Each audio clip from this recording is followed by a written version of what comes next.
کہ جو مکاتب فکر اپنے آپ کو مسلمان کلیم کر رہے ہیں، بریلوی، دیوبندی، اہل حدیث، شیعہ، ان سب کے بڑے بزرگوں نے نہ صرف قرآن حکیم کے تراجم کے اندر گڑبڑ کی، بلکہ تفاسیر کے اندر بالکل اس کے الٹ رزلٹ نکالا۔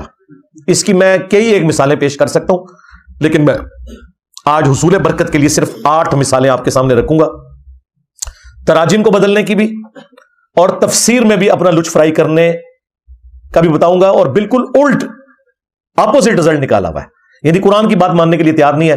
لہذا صرف قادیانیوں کے اس طرح کے مذہبی لٹریچر کے اوپر پابندی نہیں ہونی چاہیے، بریلوی، دیوبندی، اہل حدیث، شیعہ کے بھی بزرگوں کے قرآن کے تراجم اور تفاسیر پہ بھی وہ پابندی لگنی چاہیے، یا پابندی چلیں کوئی سخت حکم ہے اگر، تو آپ ایٹ لیسٹ اس کی اصلاح کریں۔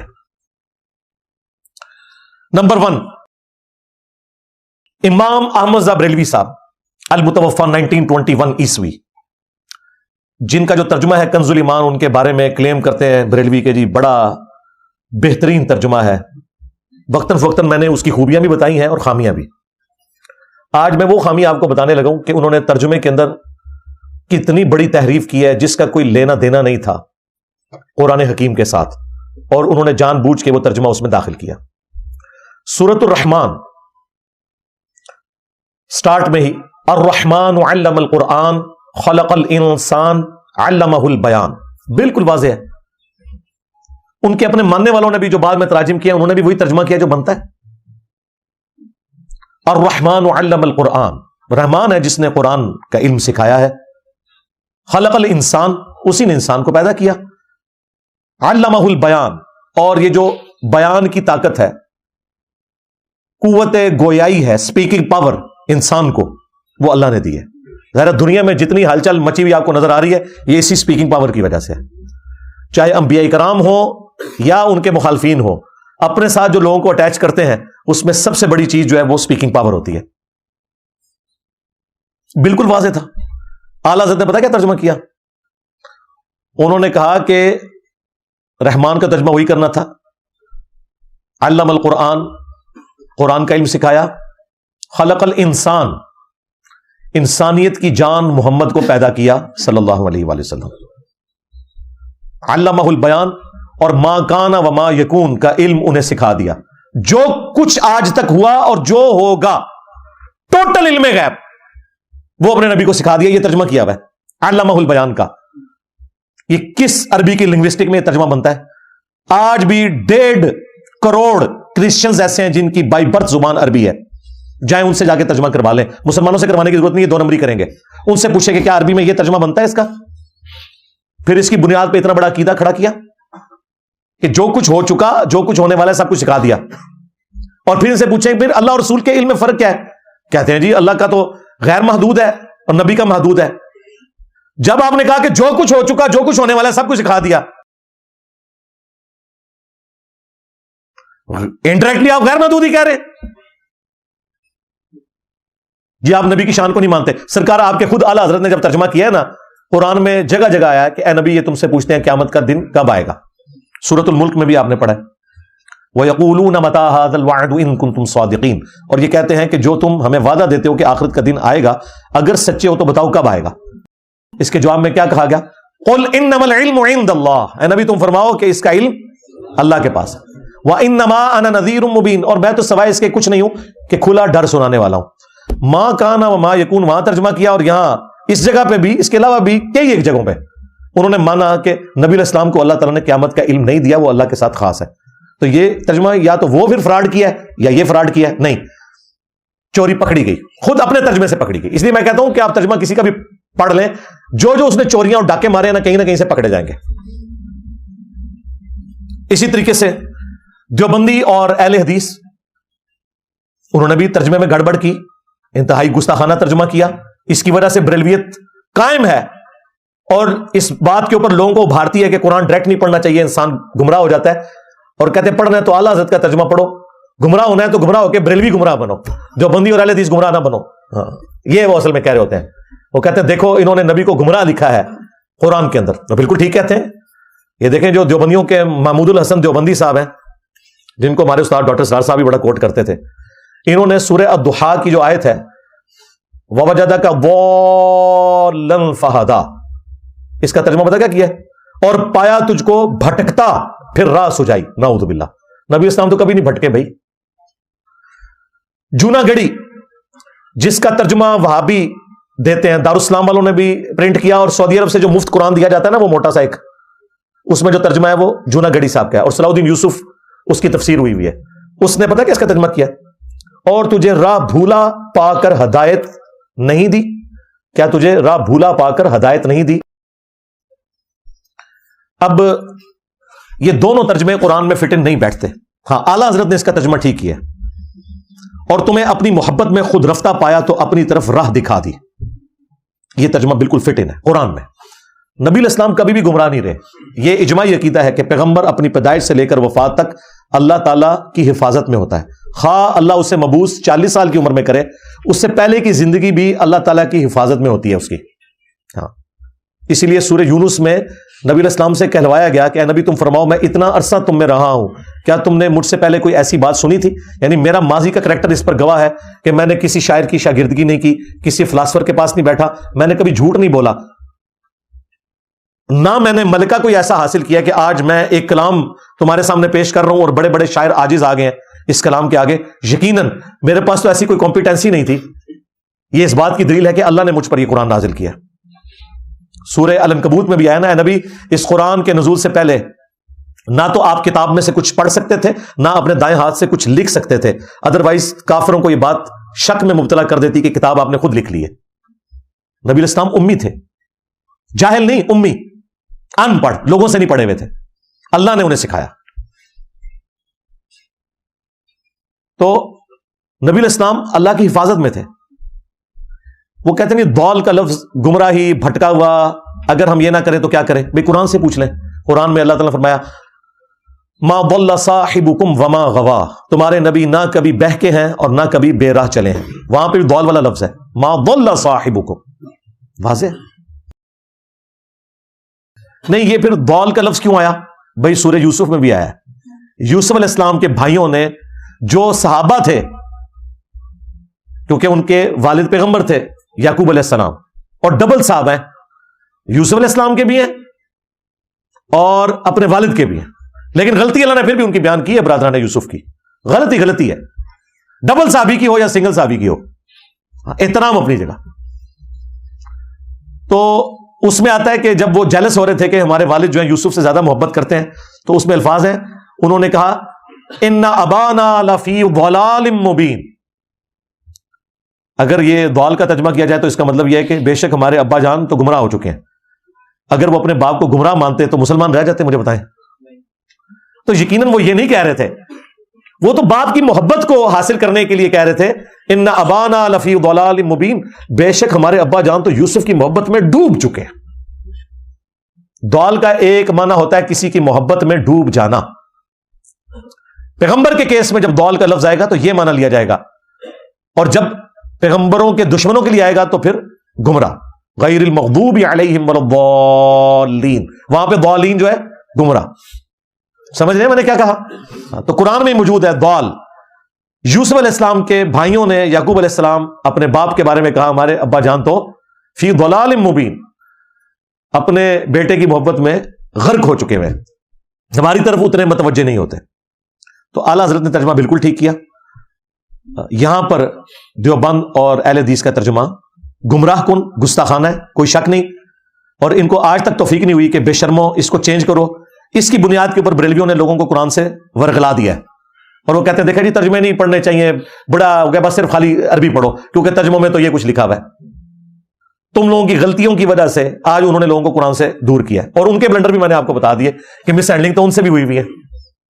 اچھا، اس کے بعد تیسرا ریفرنس اہل تشیع، سید فرمان علی شاہ صاحب، بڑا اچھا ترجمہ کیا قرآن کا، لیکن وہی بات ہے جب فرقہ آتا ہے تو کتنے بڑے بڑے یہ بلنڈر کر جاتے ہیں۔ جب وہ سورۃ الاحزاب کی آیت نمبر 33 آئی نا، انما یرید اللہ لیذھب عنکم الرجس اہل البیت ویطہرکم تطہیرا، اے نبی کے گھر والو، اللہ تعالیٰ تو چاہتا ہے تم سے ہر طرح کی ناپاکی کو دور کر کے خوب صاف ستھرا کر دے۔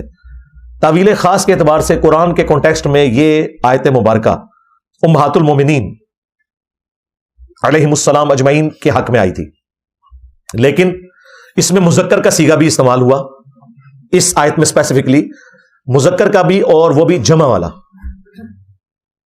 کیونکہ اللہ تعالیٰ نے اشارتاً یہ بات بتا دی کہ اس میں نبی علیہ السلام کے ساتھ صرف ان کی بیویاں نہیں بلکہ حضرت حسن و حسین اور علی بھی شامل ہیں جو آپ کے اہل البیت میں سے ہیں۔ اور وہ مسلم شریف میں حدیث ہے، نبی علیہ السلام نے اما عائشہ نے روایت کیا ہے، اپنی چادر کے نیچے 5 لوگوں کو اپنے سمیت 4 اور سیدنا علی، حسن، حسین اور فاطمہ کو لے کر کالی چادر کے نیچے لیا اور کہا انما یرید اللہ لیذھب عنکم الرجس اہل البیت ویطہرکم تطہیرا، یہی آیت پڑھی۔ تو نبی علیہ السلام کے جو اہل البیت ہیں وہ آپ کی بیویاں بھی ہیں۔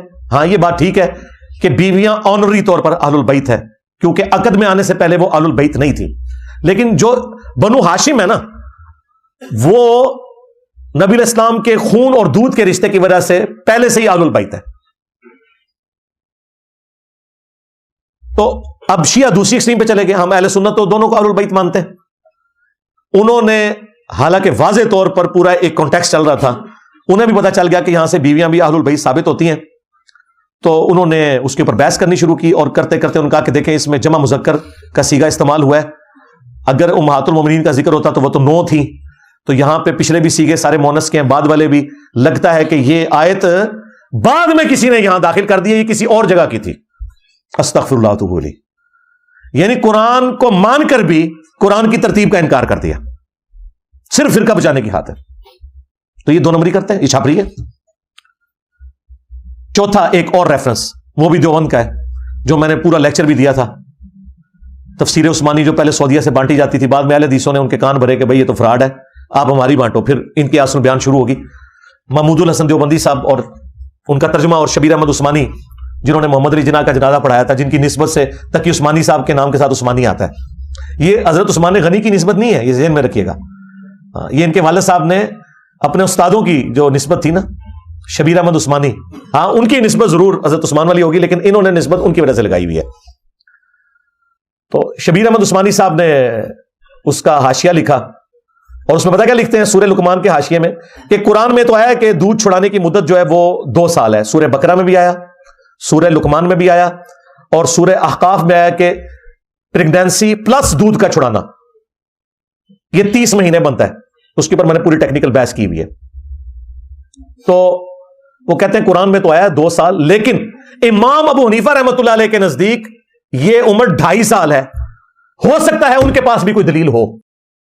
دیکھو جدو بندہ دی مت ماری جائے، خود مان رہا ہے کہ قرآن میں لکھا ہوا ہے 2 سال، چلو حدیثوں میں تو تم کہہ سکتے تھے ہماری حدیثیں گم گئی ہیں، امام بخاری نے نہیں لی، یہ فراڈ جو کرتے ہیں۔ قرآن تو نہیں گما ہوا، قرآن تو 2 گتوں کے درمیان ہے۔ ایک مسئلہ قرآن میں آیا ہے کہ دودھ چھڑانے کی عمر بچے کے لیے 2 سال ہے، اور تمہارے امام نے کہیں غلطی سے یہ 2.5 سال لکھ دیا، یار کہہ دو کہ امام کو نہیں پتا چلا، یا کہہ دو امام کی طرف بات غلط منسوب ہے، کہتا نہیں ہم نے امام بھی بچانا ہے اپنا، ہو سکتا ہے ان کے پاس بھی کوئی دلیل ہو۔ یہ پتہ کیا کہنا چاہ رہا ہے، ہو سکتا ہے ان کے پاس بھی کوئی قرآن ہو، قرآن کے مقابلے پہ پھر یہ دلیل یہی آئے گی نا۔ تو انڈائریکٹلی یہ تحریف کرتے ہیں، ان کی پرنٹنگ کے اوپر بھی پابندی ہونی چاہیے، یا پھر یہ اپنی اصلاح کریں۔ 5واں ریفرنس، وہ احمد بریلوی صاحب نے ایاک نعبد و ایاک نستعین، ترجمہ بالکل ٹھیک کیا، اے اللہ ہم تیری ہی عبادت کریں تو جس سے مدد چاہیں، لیکن تفسیر میں پتہ کیا لکھا کہ جو بزرگوں سے مدد مانگی جاتی ہے نا، یہ کوئی شرک نہیں ہے، ان سے بھی مانگ سکتے ہیں، اور دلیل میں لکھا واستعینوا بالصبر والصلاۃ۔ یہ ان لوگوں کا انٹلیکچوئل لیول دیکھیں، ان کے خلیفہ نعیم الدین مراد آبادی نے لکھا، سیم یہی دلیل پیر میر علی شاہ صاحب سے پوچھا گیا، یہ جو قبروں میں پڑے ہوئے ہیں ان کو پکار سکتے ہیں؟ کہتے ہیں ہاں جی قرآن میں لکھا ہوا ہے نا، صبر اور نماز کے ذریعے مدد چاہو تو وہ بھی تو غیر اللہ ہے۔ اے لیول جے، اور شکر کرو قادیانی کے سامنے نہیں ہویا ہوا ہے، جس کا انٹلیکچوئل لیول یہ ہے کہ وستعینوا بالصبر والصلاۃ سے مردوں کو پکارنا مدد کے لیے ثابت کر رہا ہے۔ ویسے پکارنا ہے آپ پکاریں، ان کے لیے دعا کریں، مدد کے لیے تو نہیں پکار سکتے۔ پوری آیت پڑھ لیں، ساتھ ہی لکھا ہے ان اللہ مع الصابرین، استعینوا بالصبر والصلاۃ، مدد چاہو صبر اور نماز کے ذریعے سے۔ کیا مطلب؟ المدد یا نماز، المدد یا صبر، تسی بھی نہیں کہتے پیر میر علی شاہ صاحب، بلکہ اس کا مطلب ہے کہ اللہ سے مدد چاہو ان اعمال کے ذریعے۔ یہ اعمال وسیلہ ہیں جن کے ذریعے اللہ کی مدد آتی ہے، یہ غیر اللہ کیسے ہو گئے؟ صبر اور نماز وہ ذریعہ ہے جس سے اللہ کی مدد آتی ہے، نہ کہ المدد یا نماز، المدد یا صبر۔ تو یہ دیکھ لیں آیت لکھی صحیح، ترجمہ ٹھیک لکھا، تفسیر میں ڈنڈی مار دی۔ چھٹا ریفرنس اہل حدیث کا، ایک تو میں اہل حدیث کا بتا چکا کہ انہوں نے وجدک ضالا فہدی کے ساتھ کیا کیا۔ یہاں انہوں نے تفسیر میں کیا ڈنڈی ماری؟ سورۃ البقرہ میں اللہ تعالیٰ نے ذکر کیا کہ وقت کے پیغمبر کو جب بنی اسرائیل نے ریکویسٹ کی کہ آپ ہمارے لیے کوئی بادشاہ مقرر کریں، تو اللہ کی وحی کی تائید کے ساتھ انہوں نے طالوت کو بادشاہ مقرر کر دیا ان کے لیے، اور ان کے ذریعے اللہ تعالیٰ نے فتح دی، جالوت قتل ہوا، اور داؤد علیہ السلام پھر منظر عام پر آئے کیونکہ انہوں نے قتل کیا تھا جالوت کو۔ اس کی تفسیر میں اور سورۃ المائدہ میں آیا کہ ہم نے بنی اسرائیل میں انبیاء اور بادشاہ بنائے تھے۔ ان دونوں آیات کی تفسیر میں چونکہ سعودیہ کے ریال لے کے کھا رہے تھے، وہاں تو ملوکیت ہے، تفسیر قرآن کی ہو رہی ہے اور دفاع سعودی عرب کا ہو رہا ہے، اور لکھتے ہیں اس سے ثابت ہوا کہ جو لوگ ڈیموکریسی کی آڑ میں ملوکیت اور بادشاہت کے خلاف بولتے ہیں وہ بالکل غلط ہے۔ اللہ تعالیٰ تو خود ملوکیت کو پسند فرماتا ہے، اسی لیے تو اللہ تعالیٰ نے بنی اسرائیل میں بادشاہ بھی بھیجے تھے۔ اوے اللہ دے بندیو، بنو امیہ اور بنو عباس کے بادشاہ اللہ نے مقرر نہیں کیے ہوئے تھے، تلوار کے زور کے اوپر مسلط ہوئے تھے، اور بنی اسرائیل کے بادشاہ وحی کی تائید کے ذریعے آئے تھے۔ وہ بادشاہ اپنے لغت کے معنوں میں تو ہوں گے لیکن اصطلاحاً وہ خلیفہ ہی تھے۔ تو یہ قرآن کی تعریف کر دیتے ہیں کہ اللہ کے مقرر کردہ بادشاہوں سے بنو امیہ کی بادشاہت اور بنو عباس کی بادشاہت ثابت کر دیتے ہیں، اور سعودی عرب کی بادشاہت ثابت کر دیتے ہیں۔ کیوں؟ ان کی تنخواہ لے کے کھا رہے ہیں بس۔ ریفرنس نمبر 7، احمد بریلوی صاحب کے جو پوتا شاگرد ہیں، نعیم الدین مراد آبادی صاحب کے جو خلیفہ ہیں احمد یار خان نعیمی، انہوں نے بھی اعلیٰ حضرت کے ترجمے کا حاشیہ لکھا، تفسیر نعیمی۔ اس میں جب سورۃ الانبیاء کی وہ آیت آئی نا، لا الہ الا انت سبحانک انی کنت من الظالمین، اور یہی دعا کی فضیلت جب مشکات میں آئی تو مشکات کی شرح بھی لکھی احمد جہاں نعیمی نے۔ دونوں جگہ پہ اس کی شرح میں پتہ وہ کیا لکھ رہے ہیں کہ وہ مچھلی جس کے پیٹ میں حضرت یونس علیہ السلام رہے وہ اللہ کے عرش سے بھی افضل ہے مچھلی۔ اے تفسیر پہ ہوں دیجیے، اے جے حکیم الامت۔ اچھا آپ کو پتا ہے کہ جو بندیوں کے حکیم الامت جو ہے نا وہ اشری تھانوی ہیں، بریلوی ان کو حکیم الامت کہتے ہیں، احمد جہاں نعیمی کو جس نے جال بھی لکھی ہے۔ تو بریلویوں کے حکیم الامت نے قرآن کی تفسیر اور مشکات میں اس حدیث کی تفسیر جس میں آیت کریمہ کی فضیلت آئی تھی، یہ لکھا کہ مچھلی کا پیٹ جس میں یونس علیہ السلام رہے وہ اللہ کے عرش سے افضل ہے۔ اے تفسیر پہ ہو دیجئے۔ اب مجھے بتائیں یہ قرآن کی تعریف نہیں ہے؟ جانوروں کو آپ اللہ کے عرش سے افضل کہہ رہے ہیں، جانوروں نے کام کیتا جائے نا۔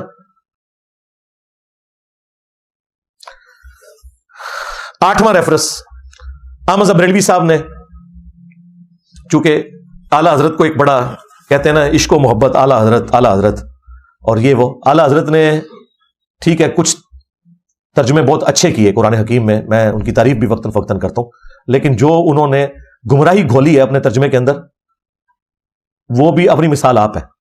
سورۃ الاحزاب کے اندر جب یہ آیت آئی انا ارسلناک شاہدا ومبشرا ونذیرا، یہ آیت سورہ فتح میں بھی آئی، وہاں پہ بھی انہوں نے پتہ کیا ترجمہ کیا؟ انا ارسلناک شاہدا ومبشرا ونذیرا، اے محبوب صلی اللہ علیہ وآلہ وسلم ہم نے آپ کو بھیجا حاضر و ناظر بنا کر اور خوشخبری دینے والا اور ڈر سنانے والا۔ شاہد کا ترجمہ حاضر و ناظر کر دیا۔ اب بریلوی بیچارے کہتے ہیں جی آپ حاضر و ناظر کو نہیں مانتے، حاضر و ناظر تو قرآن میں لکھا ہوا ہے۔ اب انہیں کیا بتائیں کہ تمہارے امام نے قرآن کی تحریف کی ہے، قرآن میں کہیں حاضر و ناظر نہیں لکھا تھا۔ اور اس سے بڑی بات، حاضر اور ناظر یہ دونوں عربی کے الفاظ ہیں، یا تو یہ اردو کے الفاظ ہوتے ہیں پھر ہم کہتے ہیں کہ یہ ترجمہ ہوا ہے۔ حاضر ناظر دونوں عربی کے الفاظ ہیں۔ جی نبی الاسلام حاضر و ناظر ہیں، استغفر اللہ، نبی الاسلام ہمارے سامنے حاضر نہیں ہوں گے، تشریف لائیں گے، ہم آپ کے سامنے حاضر ہوں گے۔ گستاخی پڑی گئی، نبی کیسے حاضر ہو سکتے ہیں؟ حاضر تو ہم ان کے سامنے ہوں گے۔ اور دوسرا یہ آپ نے شاہد کا ترجمہ کہاں سے نکال لیا؟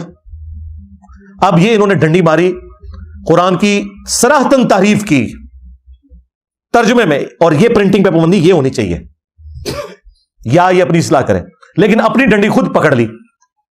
سورہ البقرہ میں اور سورۃ الحج میں دونوں جگہ پر اللہ تعالیٰ نے فرمایا کہ اللہ تعالیٰ نے تمہیں معتدل امت بنایا ہے، ابراہیم علیہ السلام کی پیروی کرنے والے ہو تم، تاکہ یہ رسول تم پر حاضر و ناظر ہو اور تم اگلی امتوں پر حاضر و ناظر ہو. اچھا وہاں پہ بھی شہید اور شاہد کا ترجمہ حاضر و ناظر بنتا تھا نا, لیکن اگر یہ کرتے تو پوری امت کو حاضر و ناظر ماننا پڑنا تھا کہ یہ نبی تم پر حاضر و ناظر ہے اور تم اگلی امتوں پر حاضر و ناظر. پھر ہم تو بڑے حاضر و ناظر ہوتے ہیں کیونکہ نبی تو صرف ہماری امت میں ہے, ہم تو ساری امتوں پہ حاضر و ناظر. وہاں پتہ کیا ترجمہ کیا حضرت نے؟ صحیح ترجمہ کر دیا تاکہ یہ نبی تم پر گواہ بنے قیامت کے دن. گواہ کیا کہ تم تک دین کا پیغام پہنچا دیا. جی گواہ تو وہ ہوتا ہے جو وہاں موجود ہو, دیکھ رہا ہو, تو حضور ہمیں دیکھ رہے ہیں. تو سرکار پھر ہم بھی اگلی امتوں کو دیکھ رہے ہیں کہ ان پہ حاضر و ناظر ہیں, گواہ ہیں؟ نہیں. سورۃ البقرہ کی آیت نمبر 143 کے کانٹیکسٹ میں بخاری میں حدیث موجود ہے کہ نوح علیہ السلام کی قوم انکار کر دے گی کہ ہمارے پیغمبر نے ہم تک بات نہیں پہنچائی. تم امت محمدیہ گواہی دے گی کہ نوح علیہ السلام سچے ہیں, ان کی امت جھوٹی ہے. اور وہ گواہی کس بنیاد پہ دے رہے ہوں گے؟ ہم نے قرآن میں پڑھا ہوا ہے, خود نہیں دیکھا ہوا. ہم بھی گواہ ہوں گے. یہاں پہ اعلیٰ حضرت نے صحیح ترجمہ کیا تاکہ یہ نبی تم پر گواہ ہو اور تم اگلی امتوں پر. کیونکہ اگر یہ ترجمہ ہو شاہد کا یا شہید کا ترجمہ کرتے حاضر و ناظر تو پھر یہ ماننا پڑا تھا یہ نبی تم پر حاضر و ناظر اور تم اگلی امتوں پر حاضر و ناظر. تو اعلیٰ حضرت کی ڈنڈی پکڑ لی کس نے؟ خود اعلیٰ حضرت نے. تو یہ جو 2 نمبریاں ہوئی ہوئی ہیں نا قرآن کے ترجمے میں اور تفسیر کے اندر, صرف قادیانیوں نے نہیں کی ہے. انہوں نے ظاہر ہے کہ بہت بڑے لیول پہ کی ہے, لیکن ان کے استاد, ان کے بزرگان دین یہ لوگ ہیں جنہوں نے شروع سے ہی ڈنڈیاں ماری ہیں. نہیں جی ان کو اجتہادی غلطی لگ گئی. اچھا غلطی لگ گئی تو ان کو کوئی سرٹیفکیٹ ملا ہوا ہے کہ ان کا قرآن پرنٹ ہوگا اور دوسروں کا نہیں ہوگا؟ پھر ٹھیک ہے ان کے اوپر بھی بندی لگاؤ. ہمارے نزدیک تو ایک غیر مسلم بھی قرآن کا ترجمہ کر سکتا ہے. قرآن کی زبان عربی زندہ زبان ہے, آج کو ڈنڈی نہیں مار سکتا. کسی کا بھی ترجمہ ہو, ترجمہ ٹھیک ہونا چاہیے. گوگل میں ڈالے تو ترجمہ ٹھیک نکل آتا ہے. بعض اوقات کو بہت باریک چیزیں ہوں اس میں کوئی فرق اردو میں بھی لگ جاتا ہے. مثلا کیا اور کیا ایک جیسے لکھے جاتے ہیں, میں اور میں ایک جیسے لکھے جاتے ہیں. وہ جملہ بتا دیتا ہے کہ یہاں یہ میں لکھا ہوا ہے یا میں لکھا ہوا ہے. ادروائز کوئی مسئلہ نہیں. آج کے دور میں کوئی کہے کہ ٹرانسلیشن نو مور ایشو, بالکل کوئی ایشو نہیں ہے.